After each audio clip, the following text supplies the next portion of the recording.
Welcome back from the ad break, and let's continue with our lesson. So our next focus is going to be on the properties of integers. Now, remember, we are going to be working with the additive inverse of integers and then those commutative and associative properties. Let's start with our number line. So we know that we have positive numbers and we have negative numbers. On the number line, each positive integer has an opposite negative integer. So for example, there is a positive 4 on the right-hand side of the 0 and also a negative 4 on the left-hand side of the 0. And we call those two numbers additive inverses of each other. Let's see why.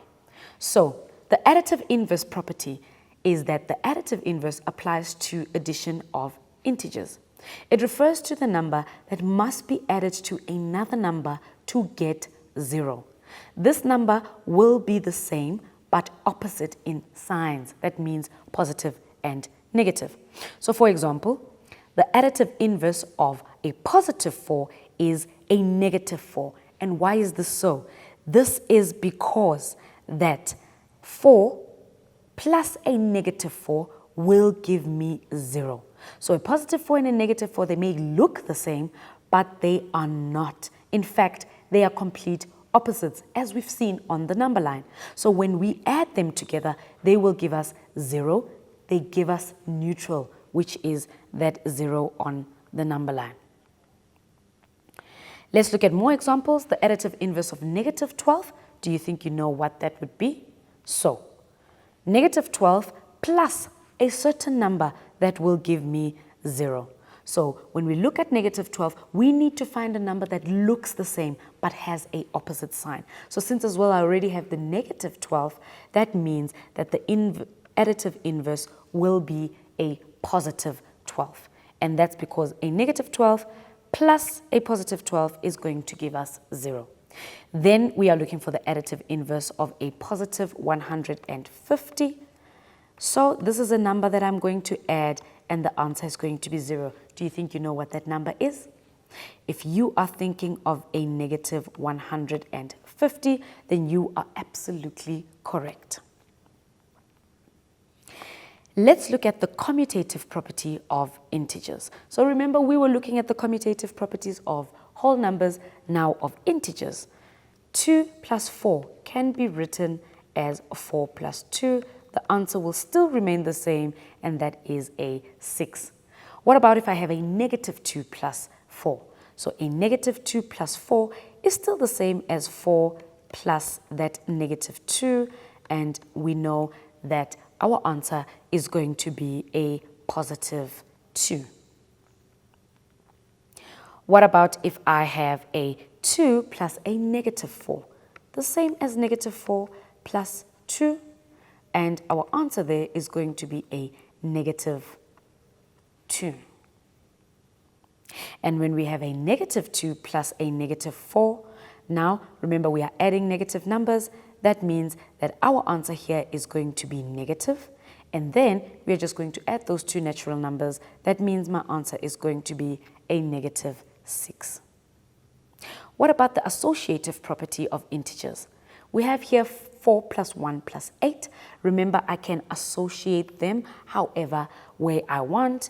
Just make sure that you are grouping them. And then 4 plus 1 is 5. And when I add 8 to that, my answer is going to be 13. If I decide to group them differently, that is also still fine. What about negative 4 plus 1 plus 8? Let's say we group these two together. That will be a negative 4 plus 9.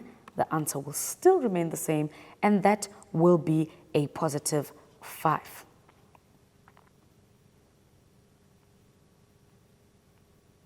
If I have 4 plus negative 1 plus 8, I can associate them however way I like. So let's say I start with that, where we are going to say 4 plus a negative 1. So 4 plus a negative 1 gives us a 3.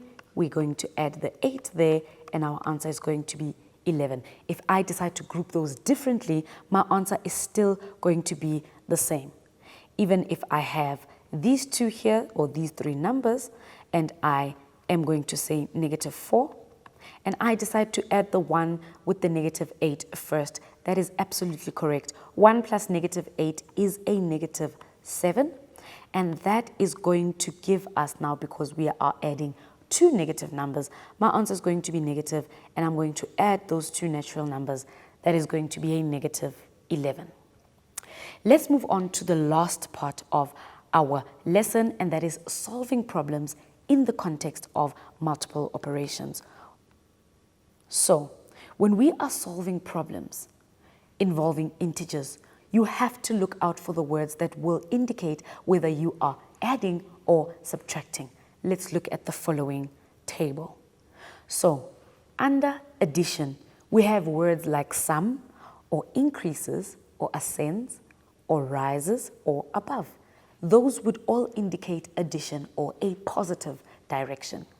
And when we are looking at subtract, we would then be looking here at difference, or decreases, or descends, drops, or below. So, if I have an example like a bird is 105 meters above the surface, it then drops by 21 meters. How far above the surface is it now? So can you see those keywords, above and drops? Let's see how we can calculate this particular example. So the bird is 105 meters above. So that is a positive 105. And then it drops by 21 meters. Now drop would indicate that we are subtracting. So we are going to subtract that 21. Remember, you now know different methods of adding and subtracting integers or whole numbers. So you can calculate this on your own. So what is 105 minus 21? So the answer here, if you are having 84 meters, then you are absolutely correct, because now this bird is 84 meters above the surface, and we know that it is above the surface because our answer is positive. Let's look at the next example. So remember that subtraction was because of the drop. Let's look at the next example. A submarine is 95 meters below the surface of the sea.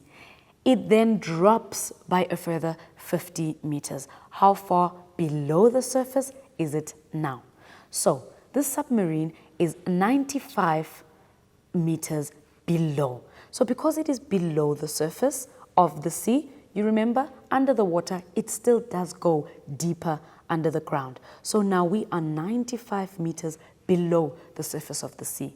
And then we are going to drop, and that is a minus, a further 50 meters, and that is a 50. And then we want to know where is this submarine right now. So if I am at a negative 95 and I subtract 50 meters from that, what is the answer going to be?